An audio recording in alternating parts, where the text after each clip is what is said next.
Love this breakdown. So much groove.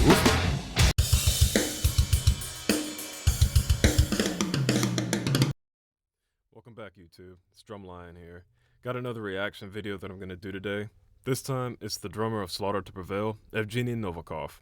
He's doing a playthrough of Bratva that they did for a live show in Moscow. Looks like it was about December 15th of last year, 2021. So this video just released, a week or two ago. So I'm going to go ahead and check it out and offer my thoughts and opinions. Now, I have seen Evgeny in other playthroughs for other Slaughter songs, as well as songs that he did for the band Catalepsy. And he's got a super interesting playing style. He's a power hitter. He's got some amazing techniques at his disposal, as well as a few unorthodox tricks that he takes advantage of. So I'm sure that this playthrough is going to be just as impressive as his other ones.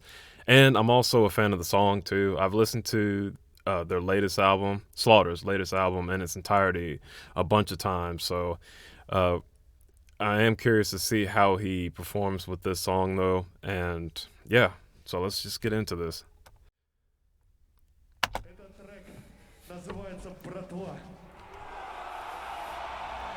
Crowd's already ready.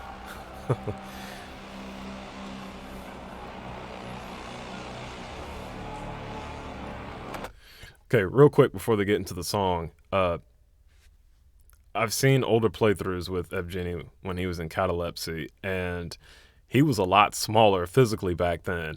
It's clear that he's been putting in some serious time in the gym lately because he didn't got big. He almost looks like a totally different person.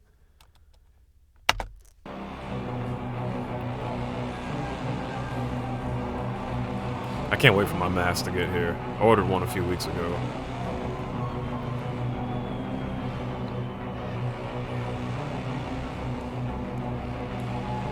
Ladies and gentlemen, you're listening to... Oh, it's the terrible.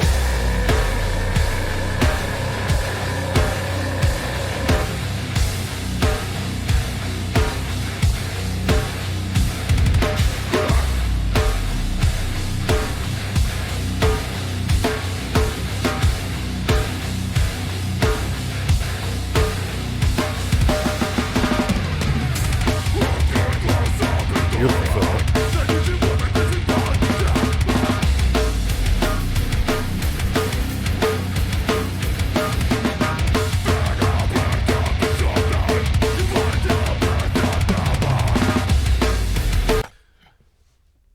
Yeah, no surprise here, but he's playing the song almost like he's recording it in the studio for the album itself.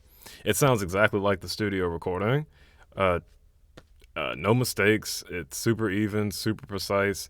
And when you're playing live music, you have a little bit of forgiveness as far as how you play the song versus how it sounds on the album. You can, well, in a lot of cases, adrenaline's pumping and, excitement levels are through the roof. So songs tend to get a little bit faster than what they might sound like on the album, just because you're just, the energy's flowing, the blood's pumping, and you're just trying to rock out and perform at high energy levels for the crowd. And sometimes, a small mistake or two can happen, but usually the crowd doesn't really care about that. They're just excited to see a song that they like and that they know being performed for them with people that they admire, as fans. So obviously that doesn't matter for Evgeny. He's still playing it exactly like how he would on the album.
So something else to point out is that Evgeny actually plays with his sticks backwards. He plays with them like this, with the butt end out, which in a way probably does some interesting counterbalance to the fulcrum point of the stick.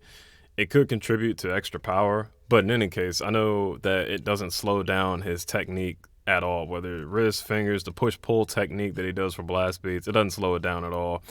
And it probably, with those techniques, probably allows him to continue playing strong too. So it's very interesting, and it's one of his unorthodox tricks that he takes advantage of behind the kit.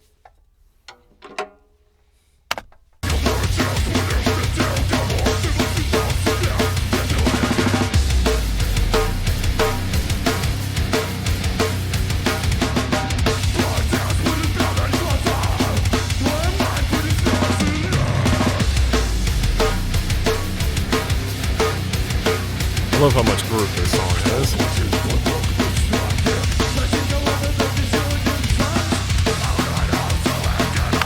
Alright, I got a couple things to point out here. So, the first thing is the tone of the snare.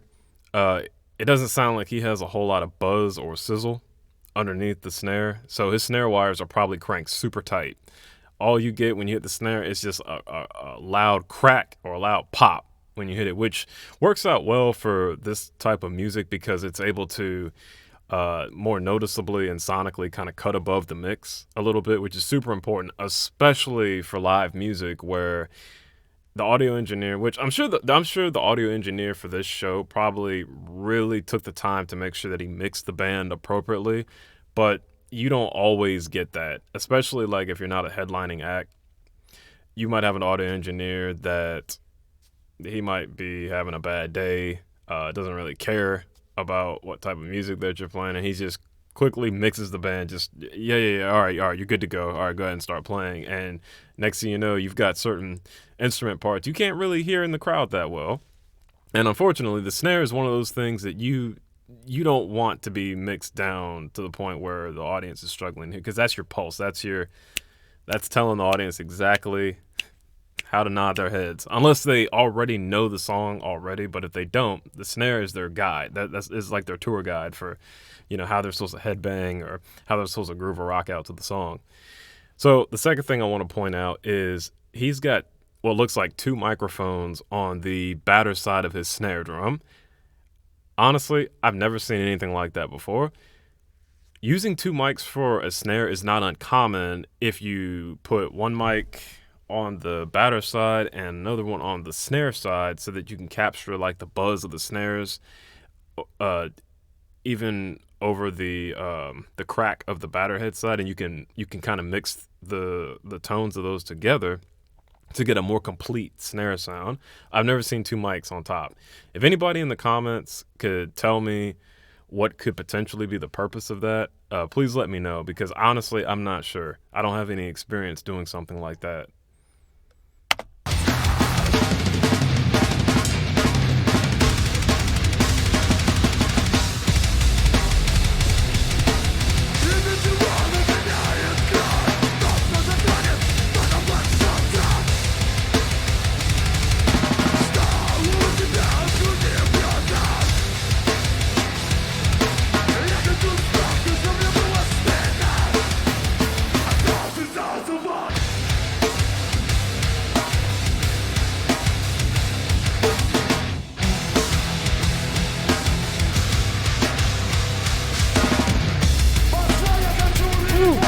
Those singles.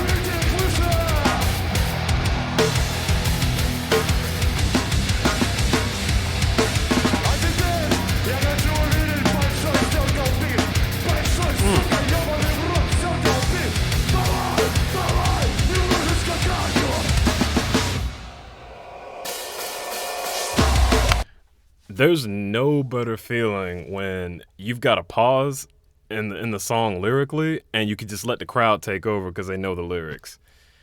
That's, that kind of feeling, you can't really describe it, because you know that those people out there that you're giving your all for, that you're performing for, that you're devoting, energy and sweat, and maybe a little blood depending on what's going on.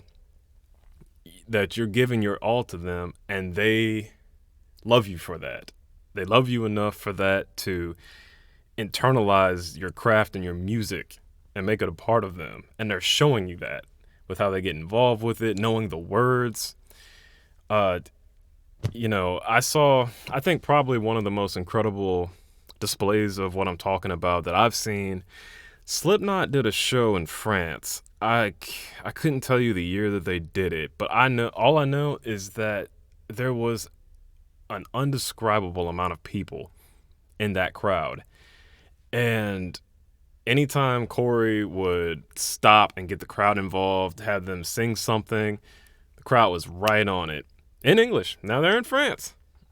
Doesn't matter. The crowd knows the words in English. Which to me has always been impressive for a musical act that is primarily, English or American, but yet other countries, other nationalities where that's not their first language, they still know the words. I love Slaughter, but I couldn't tell you any of the words in Russian. I just couldn't. For one, I'd butcher the pronunciation, and I would need to really study the Rosetta Stone to be able to figure out what I was saying or trying to say. That's incredible stuff to me.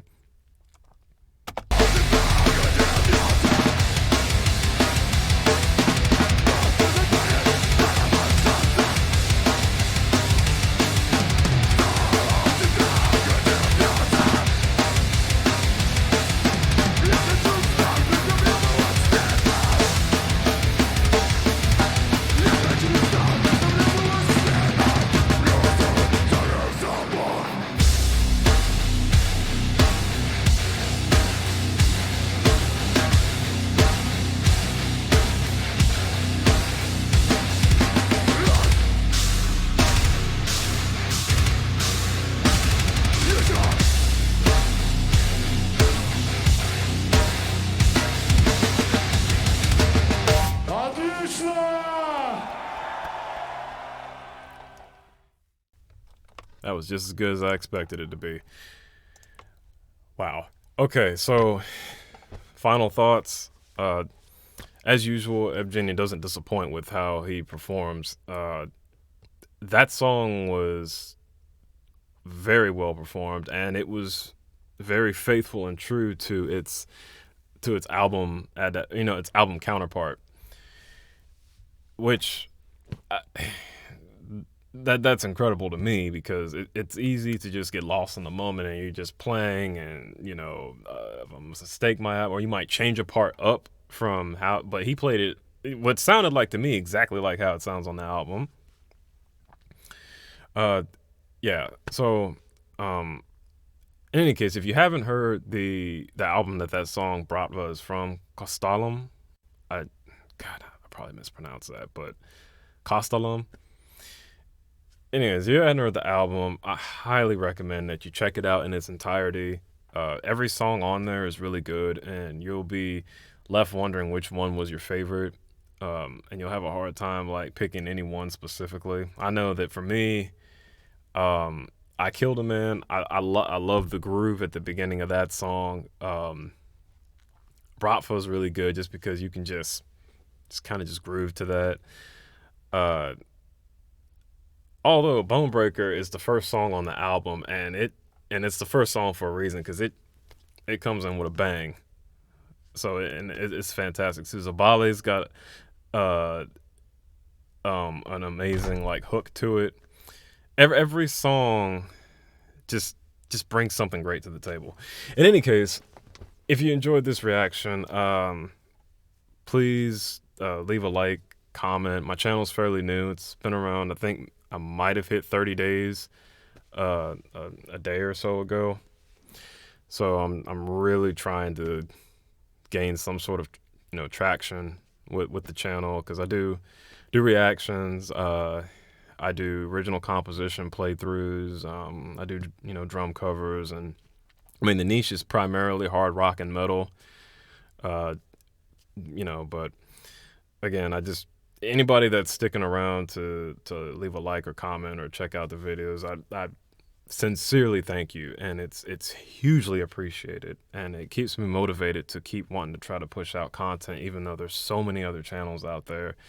And it's hard to get noticed on YouTube these days because there's a lot of competition out there, and which can be a little discouraging, but I'm not going to give up. So in any case, that's enough babbling from me. Again, thank you guys, and I'll catch y'all on the next one. Later.